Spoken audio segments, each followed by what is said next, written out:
ఆహ్లాదకరమైన మరియు చూడటానికి కనుల వింపుగా ఒక అందమైన అడవి. ఆ అడవి దారిలో కుందేలు నడుచుకుంటూ వెళ్తూ ఉంటుంది. అలా అడవి దారిలో నడుచుకుంటూ వెళుతూ కుందేలు కొన్ని ఫలములను చూసింది. ఆ ఫలములను చూసి ఇలా అనుకుంది.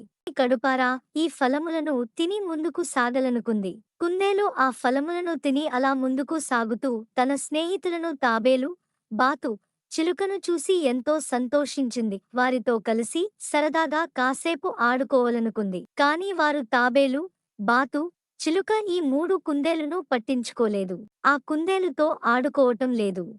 దానితో కుందేలు బాధపడుతూ ముందుకు సాగుతూ ఇలా అనుకుంది. నాకు ఒక మంచి స్నేహితుడు ఉంటే నన్ను ఆప్యాయంగా పలకరించి దగ్గరకు తీసుకునేవాడు.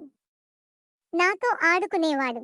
కానీ నా దురదృష్టం నాకు ఒక మంచి స్నేహితుడు లేడు.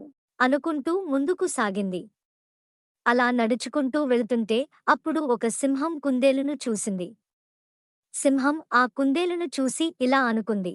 ఈ అందమైన అడవిలో ఆహ్లాదకరంగా ఉన్న ఈ కుందేలు చూడ ముచ్చటగా ఉంది. కాని ఒంటరిగా కుందేలు ఎక్కడికి వెళుతుంది? ఆగు, కుందేలునే అడిగి తెలుసుకుంటా. సింహం కుందేలు దగ్గరకు వచ్చి ఇలా అంది. ఈ అడవిలో ఒంటరిగా ఎక్కడికి వెళుతున్నావు? నాకు ఈ అడవిలో మంచి స్నేహితులు ఎవ్వరూ లేరు. ఉంటే వారితో సరదాగా ఆడుకునేవాడిని. కానీ నాతో ఎవ్వరూ స్నేహం చేయటం లేదు. నాతో ఆడుకోవటం లేదు. కాసేపు సరదాగా ఎవ్వరూ గడపటం లేదు. నా అదృష్టం ఇంతే. నేను ఇక ఒంటరిగా కాక ఇంకా ఎలా ఉండగలను అని అంది. దాంతో సింహం ఇలా అంది. నువ్వు ఒంటారివి అనుకోకు, నీకు నేను ఉన్నాను. నువ్వు నాతో స్నేహం చేయవచ్చు. మనం ఇద్దరం కలిసి ఆడుకోవచ్చు. ఈ అడవిలో సరదాగా తిరగవచ్చు, కబుర్లు చెప్పుకోవచ్చు. అని సింహం కుందేలుతో అన్నది. దానితో కుందేలు ఎంతో సంతోషపడి సింహంతో ఇలా అన్నది. నీకు ధన్యవాదములు మిత్రమా. నా ఈ బాధను నువ్వు అర్థం చేసుకుని నాతో స్నేహం చేయాలనుకున్నావు. మనలో మనం ఒకటిగా లేకపోతే ఎలా? మన ఈ స్నేహాన్ని చూసి నిన్ను వద్దు అనుకున్నవారు కుళ్ళికొని చావలి మిత్రమా.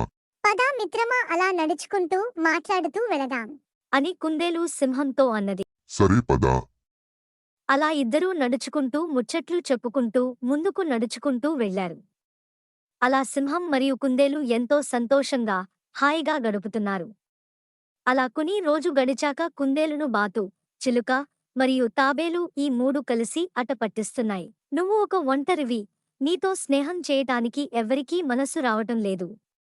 చూడు, నీ పరిస్థితి ఇలా బ్రతకడం కన్నా చవటం మేలు అని బాతు కుందేలుతో అన్నది. ఇది విని కుందేలు బాధపడింది. కుందేలు అలా బాధపడుతూ ఒక చెట్టు కింద దిగాలుగా కూచుంది. కాసేపటి తరువాత సింహం అటుగా వెళ్తున్నది. వెళుతూ దిగాలుగా కూర్చోన్న కుందేలును చూసింది. కుందేలును చూసి ఇలా అన్నది.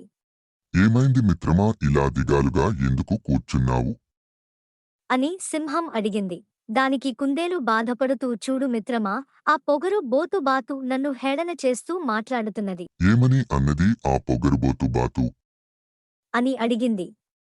అప్పుడు కుందేలు ఇలా చెప్పింది. నీవు ఒంటరివి. నీతో ఆడుకోవటానికి, సరదాగా గడపటానికి ఎవ్వరూ లేరు. ఈ బ్రతుకు బతకటం కన్నా చావడం మేలు అని వెటకారంగా మాట్లాడుతున్నది. ఎవ్వరూ ఎన్ని అన్నా నీవు బాధపడకు, నీకు నేను ఉన్నాను.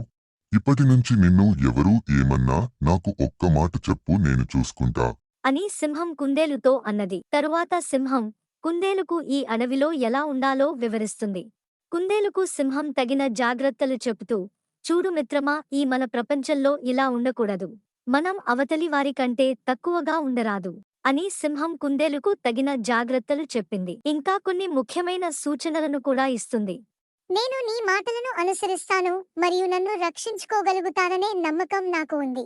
తర్వాతి రోజుల్లో కుందేలు సింహం ఇచ్చిన సూచనలను పాటిస్తూ తన జీవితాన్ని మెరుగుపరచడం ప్రారంభించాడు. దాని పర్యవేక్షణ మరియు కొత్త జాగ్రత్తలు అందుకోవడం వల్ల కుందేలు నిజంగా ఆనందం మరియు మిత్రుడి కొరత లేకుండా జీవించగలిగాడు. సింహం కూడా కుందేలుకు ప్రతిరోజూ ధన్యవాదాలు తెలిపేవాడు. అదనంగా కుందేలు సింహం కోసం ప్రతిరోజూ ప్రత్యేకమైన భోజనాన్ని తయారు చేస్తూ దానికి నమ్మకంగా నూతన మిత్రుడిగా నిలిచాడు. ఈ విధంగా కుందేలు మరియు సింహం మధ్య గొప్ప స్నేహం ఏర్పడింది. వారు కలిసి అటవీలోని మంచి మరియు చెడు మార్గాలను తెలుసుకున్నారు మరియు ఒకరినొకరు నిత్యం సహాయం చేసుకున్నారు. ఈ విధంగా కుందేలు మరియు సింహం స్నేహం, సహాయం మరియు శ్రద్ధతో జీవించడానికి ఎంతో అనువైన ఉపాధి అయ్యింది. ఇక వారి స్నేహం ఒక ఉదాహరణగా నిలిచింది.